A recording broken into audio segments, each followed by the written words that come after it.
सुप्रभात बच्चों। आज की कक्षा में आप सभी बच्चों का तहे दिल से स्वागत है। बच्चों, आज का हमारा टॉपिक है निबंध। अब निबंध सेम वैसे ही है जैसे हमने चित्र वर्णन का अभ्यास किया है, ठीक है। तो चित्र वर्णन में हमने वीडियो देखा था ना कि कोई भी एक चीज हमको दिखती है तो उसके कुछ संकेत बिंदु हम अपने माइंड में क्रिएट करते हैं कि वो चीज़ कैसे दिख रही है, उसका मटेरियल क्या है, उसका यूज़ क्या है, ठीक है। इस तरीके से हम अपनी क्या कर देते हैं, पॉइंट्स लिख देते हैं। अब निबंध थोड़ा सा डिफरेंट है। कैसे डिफरेंट है, चलिए हम इसकी परिभाषा से समझते हैं। निबंध क्या होता है? निबंध, जिसको इंग्लिश में हम ऐसे बोलते हैं, और इसकी परिभाषा माने डेफिनेशन क्या है? किसी एक विषय पर, कोई भी एक सब्जेक्ट लीजिए, तो किसी भी एक सब्जेक्ट पर अपने विचारों को, हम कोई भी चीज देखते हैं तो हमारे मन में, हमारे माइंड में थॉट आते हैं ना। मान लीजिए मैंने ये देखी, जैसे चित्र वर्णन में होता है, तो इसको मैंने देखा, थॉट आया ना, क्या है ये चीज। तो इसी प्रकार हम इसकी परिभाषा देख रहे हैं कि किसी एक विषय पर अपने विचारों को, हम अपनी फीलिंग्स को क्रमबद्ध करके, क्रमबद्ध माना अरेंज्ड करके, सुंदर, सुगठित और सरल भाषा में लिखी गई रचना को निबंध कहते हैं। अब ये शब्द थोड़ी भारी भरकम तो नहीं लग रहे हैं? चलिए इसको मैं शॉर्ट में बताती हूँ कि कोई भी एक सब्जेक्ट होता है जिस पर हम अपने विचारों को क्रमबद्ध रूप से लिखते हैं और ब्यूटीफुली और सरल भाषा में जब हम इसकी रचना करते हैं तो हम निबंध लिखते हैं। और निबंध में हमको क्या करना चाहिए? कम शब्दों का, कम शब्द मीन्स एक ही विषय पर हमको कई बार नहीं बोलना है, हमको शब्दों का भी ध्यान रखना है और अपनी सारी की सारी फीलिंग्स को भी व्यक्त करना है जितना हम उस सब्जेक्ट में जानते हैं। तो चलिए आज का हमारा फर्स्ट सब्जेक्ट है मेरा विद्यालय। सब्जेक्ट मीन्स मैंने बताया था ना कि किसी भी एक विषय। तो आज हम किस विषय पर अपना निबंध लिखने जा रहे हैं? मेरा विद्यालय माना माय स्कूल। ओके, तो अब आप इसलिए लिया मैंने फर्स्ट टॉपिक बिकॉज अभी आप लोग अपने स्कूल को बहुत मिस कर रहे हैं ना, कर रहे हैं ना। तो हमें अपने स्कूल की क्योंकि बहुत याद आ रही है, तो अब हम उसको रिमाइंड करेंगे, हमें वहाँ की कौन कौन सी चीज़ अच्छी लगती है, उसको हम क्रमबद्धता से जमाएंगे, माना सीरीज वाइज, और अपनी फीलिंग्स को व्यक्त करेंगे। किसके बारे में? अपने स्कूल के बारे में। तो चलिए, तो सबसे पहले कोई भी टॉपिक जब हम लेते हैं, कोई भी सब्जेक्ट जब हम लेते हैं, तो सबसे पहले हम उसको कैसे इंट्रोड्यूस करते हैं?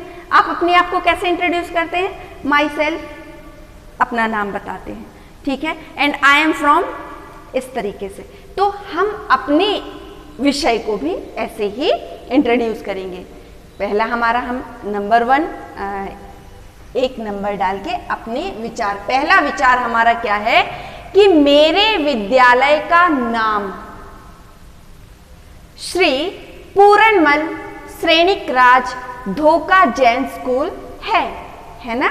तो अब आप, मुझे पता है आपको जो है ना बहुत याद आ रही है अपने स्कूल की। चलिए हम अपनी यादें भी ताज़ा करें और अपने विचारों को क्रमबद्धता से जमाते हुए निबंध की भी प्रैक्टिस करते हैं। और यह यादगिर के बालाजी नगर में है, ठीक है। स्कूल का नाम बताना है और फिर वह स्कूल कहाँ पर है हमें, या वह चीज़ कहाँ पर, हम अपनी स्कूल की बात कर रहे हैं तो यादगिर के बालाजी नगर में है। हमने पहले अपना इंट्रोडक्शन दिया क्या, कि मेरे विद्यालय का नाम श्री पूरणमल श्रेणिक राज ढोका जैन स्कूल है और यह यादगिर के बालाजी नगर में है। ओके, हमने अपना एक विचार व्यक्त किया। अब दूसरा हम क्या करेंगे? हम अपने स्कूल की बनावट के विषय में बताएंगे, है ना। तो मेरा विद्यालय सफेद रंग की 2 मंजिला इमारत है। 2 मंजिला माना डबल स्टोरी, ठीक है। हमारा विद्यालय क्या है? सफेद रंग की 2 मंजिला इमारत है एवं इसके सभी कमरे माना रूम, है ना, हवादार एवं फर्नीचर आदि से सुसज्जित है। हवादार माना बहुत अच्छे से हवा आती है, तो हमको सफोकेशन नहीं होता। तो हमको अपनी स्कूल की क्या बताना है, पहले तो हमें अपने स्कूल के विषय में बताना है, फिर हम अपने क्लासरूम्स के विषय में बताना है। धीरे धीरे देखिए किस हिसाब से हम बताएंगे। तो इसके सभी कमरे हवादार एवं फर्नीचर क्या होता है, ये जो टेबल बेंच पंखे इत्यादि, तो इन सभी से सुसज्जित माने डेकोरेटेड है। हमारे स्कूल में सब कुछ है। ओके, तीसरा पॉइंट है यहाँ कक्षा LKG से लेकर कक्षा 10वीं तक की पढ़ाई होती है। अब हमारे स्कूल में कहाँ तक की पढ़ाई होती है, LKG से लेके 10 तक की।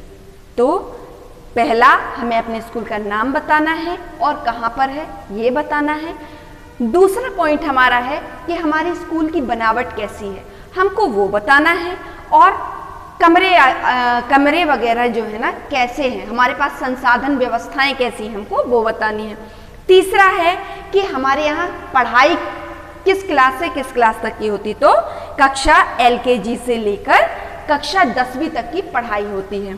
अब चौथा हमारा पॉइंट है मेरे विद्यालय के सभी शिक्षक विद्यार्थियों की पढ़ाई का पूरा लेखा जोखा रखते हैं। अब ये भी हमको लिखना है, ठीक है। तो पहले स्कूल के विषय में, फिर शिक्षक के विषय में।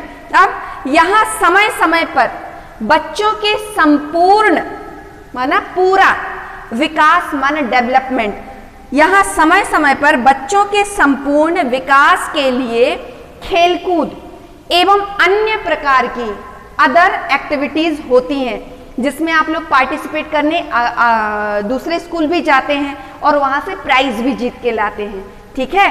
तो क्या होता है कि फिजिकली और मेंटली दोनों प्रकार से आप लोगों को क्या किया जाता है, यहाँ पर डेवलप करने के लिए प्रतियोगिताएं आयोजित की जाती हैं, ऑर्गेनाइज की जाती हैं, ठीक है। छठवा है और हम अपनी फीलिंग्स की मेरी सबसे पसंदीदा जगह मेरा विद्यालय है, ठीक है। तो ये कैसा है कि हमने अपनी फीलिंग्स को क्रमबद्ध अरेंज्ड करके लिखा है। अब इसका ऐसा भी हो सकता है कि आप जो है ना इससे भी अच्छा लिख सकते हैं, है ना। अपनी अपनी सोच है, हम अपनी स्कूल के विषय में क्या सोचते हैं ये, मगर आपको ध्यान सिर्फ इस बात का रखना है कि आप जो भी लिख रहे हैं, है ना, वाक्य जो भी लिख रहे हैं पूरे कॉन्फिडेंस से लिखें और लिखने का अभ्यास करें। जिसमें थोड़ा बहुत यदि मिस्टेक होता है तो डोंट वरी, बट कोशिश जरूर करना है, ठीक है। पॉइंट इधर के उधर भी हो सकते हैं, कोई बात नहीं, लेकिन आपको अपनी फीलिंग्स को अच्छे से व्यक्त करना है, ठीक है। आई होप कि आप लोगों को ये निबंध कैसे लिखा जाता है, निबंध की परिभाषा समझ में आया होगा। और अगर किसी प्रकार की भी समस्या आपको होती है तो आप मुझे संपर्क कर सकते हैं। मिलते हैं हम फिर अगले सब्जेक्ट के साथ। अभी मेरा विद्यालय दूसरे सब्जेक्ट, किसी भी एक सब्जेक्ट को लेके, तब तक के लिए नमस्कार।